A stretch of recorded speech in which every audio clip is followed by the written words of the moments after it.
Hello guys, ఈ వీడియోలో topic ఏంటంటే అసలు బీటెక్లో ఏవే బ్రాంచెస్ ఉంటాయి, ఏ బ్రాంచ్ తీసుకుంటే మీకు ఎటువంటి ఆపర్చునిటీస్ ఉంటాయి, అలాగే మీకు కొన్ని డౌట్స్ ఉంటాయి లైక్ సిఎస్సికి ఐటీకి డిఫరెన్స్ ఏంటి, ఆర్ ఈసీఈ తీసుకుంటే మీరు రెండు వైపులు వెళ్ళొచ్చా, రెండు వైపు ఆపర్చునిటీస్ ఉంటాయా like software side and core side, అలాగే మీరు ఏ బ్రాంచ్ తీసుకుంటే బాగుంటుంది, అలాగే మీకు గవర్నమెంట్ జాబ్స్కి ఏ బ్రాంచెస్ తీసుకుంటే ఎక్కువ ఆపర్చునిటీస్ ఉంటాయి, అలాగే ఏ బ్రాంచ్ కష్టంగా ఉంటుంది, ఇలా ఫుల్ డీటెయిల్గా అయితే ఈ వీడియోలో నేను ఎక్స్ప్లెయిన్ చేయబోతున్నాను. అలాగే మీకు ఎంసెట్లో ఎంత ర్యాంక్ వచ్చిందో కామెంట్ చేయండి. అలాగే మీరు ఏ కాలేజ్లో జాయిన్ అవ్వాలనుకుంటున్నారో కూడా ఒకసారి కామెంట్ సెక్షన్లో కామెంట్ చేయండి. అలాగే మన ఛానల్లో అయితే ఎంసెట్కి సంబంధించిన వీడియోస్ అయితే పోస్ట్ చేస్తున్నాం ఒక ప్లాన్ వైజ్గా. ప్రీవియస్గా కొన్ని వీడియోస్ పోస్ట్ చేసాం, ఒకసారి మీరు చెక్ చేయబోతే చెక్ చేయండి, నచ్చితే సబ్స్క్రైబ్ చేసుకోండి. ఇంకా కనుక ఈ వీడియోని లైక్ చేయబోతే లైక్ చేయండి, ఛానల్ని సబ్స్క్రైబ్ చేయబోతే ఖచ్చితంగా సబ్స్క్రైబ్ చేయండి. ఇంకా ముందు మంచి వీడియోస్ అయితే మీ ముందుకు వస్తాను. ఇక టాపిక్ వస్తే ఫస్ట్ వచ్చేసరికి CSE, computer science and engineering. Computer science and ఇంజనీరింగ్లో స్పెషలైజేషన్స్ కూడా ఉంటాయి like computer science and engineering with artificial intelligence and machine learning, దీన్ని షార్ట్కట్లో సిఎస్ఎం అంటాం. అలాగే computer science and engineering with data science, CSD అంటాం. అలాగే computer science and engineering with business systems, CSBS అంటాం. అలాగే computer science and engineering with cyber security అంటాం, CSC అంటాం. అలాగే CSO, computer science and engineering with internet of things, CSO. ఇలా మీకు చాలా సబ్ బ్రాంచెస్ ఉంటాయి. వీటి గురించి అయితే నేను సపరేట్గా only CSE and CSE specialisation, ఈ రెండింటికి డిఫరెన్స్ అయితే సపరేట్గా నెక్స్ట్ వీడియో అయితే పోస్ట్ చేస్తాను. ఇప్పుడైతే ఇవన్నీ కలిపి ఒకే బ్రాంచ్లా కన్సిడర్ చేద్దాం. మ్యాక్సిమం మీకు అంత డిఫరెన్స్ అయితే కనిపించదు. కాబట్టి ఈ సిఎస్సి, ఇది మొత్తం సిఎస్సిలా కన్సిడర్ చేస్తున్నాను ఈ వీడియోలో. మీరు అసలు సిఎస్సి అంటే అసలు ఏంటి, మీరు ఏం చేయాలి, జస్ట్ ఎవరైనా అడిగితే మీరు సిఎస్సి అంటే ఏంటంటే సాఫ్ట్వేర్ అంటారు. మీకు తెలియాలి కాబట్టి నేను ఒక రెగ్యులర్ ఎగ్జాంపుల్ చెప్తాను. మీరు ఇప్పుడు ఈ వీడియో చూస్తున్నారంటే దానికి కారణం సిఎస్సియే, కంప్యూటర్ సైన్సే. మీకు ఈ వీడియో రికమెండ్ అయిందంటే ఆ కంప్యూటర్ సైన్స్ ద్వారానే. ఎందుకంటే ఇప్పుడు నేను ఆ వీడియో అప్లోడ్ చేసింది కానీ మొత్తం మీ దగ్గర సెర్చ్ బార్లో రావడం కానీ మీకు రికమెండ్ అయ్యేది కానీ మొత్తం కంప్యూటర్ సైన్స్ ద్వారే అయ్యింది. సపోజ్ మీరు ఇంతకుముందు షాప్స్కి వెళ్తే క్యాష్ ఇచ్చేవారు, ఇప్పుడైతే యూపీఐ వాడుతున్నారు. మీరు యూపీఐ వాడుతున్నారంటే సపోజ్ ఫోన్పేనో గూగుల్ పేనో, అదంతా ఫ్రంట్ ఎండ్లో మీరు చూసేది. ఆ చూసేది మొత్తం బ్యాక్ ఎండ్ కూడా ఉంటుంది. అసలు ఏది నొక్కితే ఏ వర్క్ అవ్వాలి, అసలు ఏ ఫంక్షన్ రన్ అవ్వాలి అనేది బ్యాక్ ఎండ్. మీరు చూసే ఇంటర్ఫేస్ ఫ్రంట్ ఎండ్.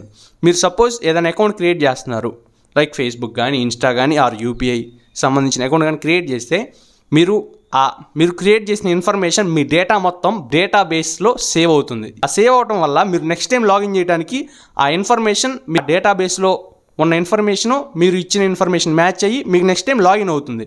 కాబట్టి ఈ ప్రాసెస్ అంతా జరుగుతుంది అన్నమాట. ఏదైనా ఒక యాప్ బిల్డింగ్ కానీ వెబ్సైట్ కానీ చాలా ఉంటాయి. ఓవరాల్గా ఇదంతా కోడింగ్ ద్వారా అయితే రన్ అవుతుంది. ఇప్పుడైతే కోడింగ్ లేకుండా కూడా ఈవెన్ చేసేయచ్చు వెబ్సైట్స్ కానీ అలా. ఇదైతే మెయిన్ ఎయిమ్, సాఫ్ట్వేర్ అంటారు కదా, అదేంది అనేది మీకు ఒక చిన్న క్లారిటీ వచ్చిందైతే అనుకుంటున్నాను. నెక్స్ట్ వచ్చేసరికి information technology. Maximum CSC and ఐటీకి మ్యాక్సిమం వేరియేషన్ అయితే ఏముండదు, 90 to 95% మ్యాచ్ అవుతుంది. ఐటీలో కూడా సేమ్ సాఫ్ట్వేర్ సైడే వస్తారు, వాళ్ళు ఎటువంటివే చేస్తారు. నెక్స్ట్ వచ్చేసరికి ECE, electronics communication and engineering. ఈ బ్రాంచ్ తీసుకోవాలని చాలామందికి అయితే డౌట్ ఉంటుంది. ఇదైతే బోత్ సాఫ్ట్వేర్ సైడ్ వెళ్ళొచ్చు, అలాగే కోర్ హార్డ్వేర్ వైపు వెళ్ళొచ్చు అనుకుంటారు. అది కరెక్టేనా అంటే ఖచ్చితంగా వెళ్ళొచ్చు, ఎటైనా వెళ్ళొచ్చు. అలాగే దీంట్లో అసలు ముందు ఈసీఈ అంటే ఏం చేస్తారంటే both software and hardware. Okay, software అంటే ఆల్రెడీ చెప్పాను, డిస్కస్ చేసిన సాఫ్ట్వేర్ సైడ్ జాబ్స్ చేస్తారు. హార్డ్వేర్ అంటే ఇక్కడ మీ ఫోన్లో వాడే చిప్స్ కానీ, అలాగే ప్రాసెసరు, అలాగే మెమొరీ కార్డు, ఈ సర్క్యూట్స్ మీద ఉంటుందన్నమాట హార్డ్వేర్ అంటే ఈసీఈలో. అలాగే మేము సాఫ్ట్వేర్ సైడ్ వెళ్ళొచ్చా అంటే ఖచ్చితంగా వెళ్ళొచ్చు. ప్రజెంట్ అయితే వీళ్ళు సాఫ్ట్వేర్ సైడ్ వెళ్ళడానికి కొంచెం ఆపర్చునిటీస్ కొంచెం తక్కువగా ఉన్నాయి. ఎందుకంటే ఇంతకు ముందు వరకు అయితే కంప్యూటర్ సైన్స్ ఓన్లీ అదొక బ్రాంచే, computer science and IT, next ECE ఉండేది. కాబట్టి వీళ్ళకి ఆపర్చునిటీస్ కొంచెం ఈజీగా వచ్చాయి. ఇప్పుడు బ్రాంచెస్ పెరిగేసరికి సిఎస్సి అని, నెక్స్ట్ స్పెషలైజేషన్స్ ఇంత చెప్పాను కదా, సిఎస్ఎం, సిఎస్డి, సిఎస్బిఎస్, ఐఓటీ అనేసి ఇలా ఎన్నో బ్రాంచెస్ వచ్చేసరికి వీళ్ళకి ఆపర్చునిటీస్ కొంచెం తగ్గిపోతున్నాయి. తగ్గిపోవడం అంటే అలా కాదు, అంటే ఇవన్నీ క్రాస్ అయ్యి రావాలి కదా. ఆన్ ప్లేస్మెంట్ అయితే ముందు బ్రాంచ్ ప్రైజ్గా వస్తారు. అలాగే మీరు కనుక ఖచ్చితంగా నేను సాఫ్ట్వేర్ సైడే వెళ్ళాలంటే కంప్యూటర్ సైన్స్ తీసుకుంటే, computer science related or IT తీసుకుంటేనే బెటర్ అని నా ఒపీనియన్. ఒకవేళ నేను హార్డ్వేర్ వైపే వెళ్తాను, మ్యాక్సిమం ఏదో లక్ ద్వారా ఏదన్నా సాఫ్ట్వేర్ అప్పుడు చూసుకోవచ్చు, ఏదన్నా వస్తే వెళ్తా, ఎక్కువగా హార్డ్వేర్ మీదే కాన్సన్ట్రేట్ చేసుకుంటా అంటే అప్పుడు ఈసీ అయితే తీసుకోండి. నేను ఖచ్చితంగా సాఫ్ట్వేరే అనుకుంటే కంప్యూటర్ సైన్స్ వైపు బ్రాంచెస్ తీసుకుంటే బెటర్ అని నా ఒపీనియన్. నెక్స్ట్ వచ్చేసరికి triple E. Electrical electronics engineering, వీళ్ళు కూడా ఫుల్ కోర్. చెప్పాను కదా ఇంత ఈసీఈ అంటే 2 సైడ్స్ ఉంటుంది, ఇదైతే ఇంకా ఫుల్ డెప్త్ కోర్ అనమాట. దీంట్లో అయితే పవర్ సిస్టమ్స్ అని ఉంటుంది. సపోజ్ మీరు ఫోన్ ఛార్జింగ్ పెడుతున్నారు, ఫోన్ ఛార్జింగ్ ఏసీ నుంచి డీసీకి మారుతుంది అక్కడ, అలా లోపల సర్క్యూట్స్ కానీ దానికి సంబంధించి ఇది వచ్చేసరికి ఫుల్ కోర్ అనమాట. వీళ్ళకి వచ్చేసరికి చాలా ఉంటాయి, like circuit analysis, electromagnetism, control systems, power systems, అలా చాలా చాలా అయితే ఉంటాయి. నెక్స్ట్ వచ్చేసరికి సివిల్ ఇంజనీర్. సివిల్ ఇంజనీర్ అంటే కన్స్ట్రక్షన్కి సంబంధించి, ఇప్పుడు ఇన్ఫ్రాస్ట్రక్చర్ లైక్ ఇల్లులు కట్టడం కానీ, ఇల్లులు ప్లాన్ కట్టడం అంటే తనే వెళ్ళి సిమెంటు అవి పట్టుకొని చేయడు, ఇక్కడ ఒక ప్లాన్ గీయటం కానీ, ఇన్ఫ్రాస్ట్రక్చర్ ఏదైనా బ్రిడ్జ్ కట్టాలా, ఏదైనా రివర్ కట్టాలా, ఏదైనా డ్యామ్ కట్టాలా, వాటికి ప్లాన్ అనమాట, ఎలా ఉండాలి డిజైన్ అని చేస్తారు. వీళ్ళకి గవర్నమెంట్ ఆపర్చునిటీస్ అయితే బాగుంటాయి. అలాగే మీకు చాలామందికి డౌట్ ఉంటుంది గవర్నమెంట్ ఆపర్చునిటీస్ ఏ బ్రాంచెస్కి ఉంటాయని.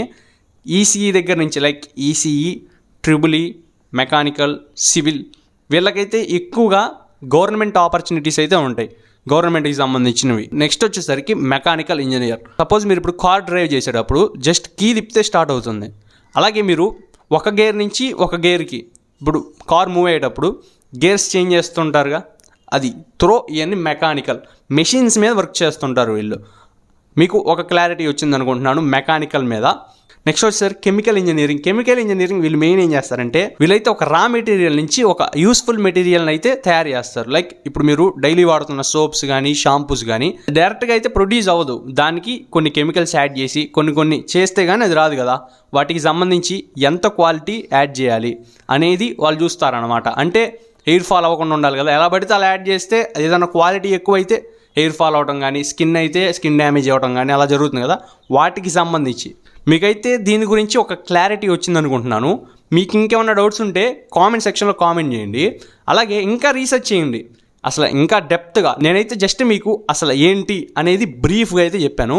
మీకు ఇంకా టైం ఉంది కాబట్టి చాలా రీసెర్చ్ చేయండి. స్పెసిఫిక్గా మీరు ఏ బ్రాంచ్ తీసుకోవాలని చెప్తానన్నాను కదా, మీ ఇవన్నీ చూసి మీ ఇంట్రెస్ట్ చెక్ చేయండి. అందరు ఏదో సాఫ్ట్వేర్ అంటున్నారని కంప్యూటర్ సైన్స్ తీసుకుంటే మీకు ఇంట్రెస్ట్ లేకుండా చూస్తే సక్సెస్ అవ్వడానికి చాలా తక్కువ ఛాన్సెస్ ఉంటాయి. అదే కనుక మీరు ఇంట్రెస్ట్ ఉన్నటువంటి బ్రాంచ్ తీసుకుని ఎఫర్ట్స్ పెడితే ఎక్కువ ఛాన్సెస్ ఉంటాయి మీరు సక్సెస్ అవ్వడానికి. కాబట్టి మీరు చెక్ చేసుకొని ఇవన్నీ రీసెర్చ్ చేసి మీ ఇంట్రెస్ట్ ఉన్నటువంటి బ్రాంచ్ వైపు అయితే వెళ్ళండి.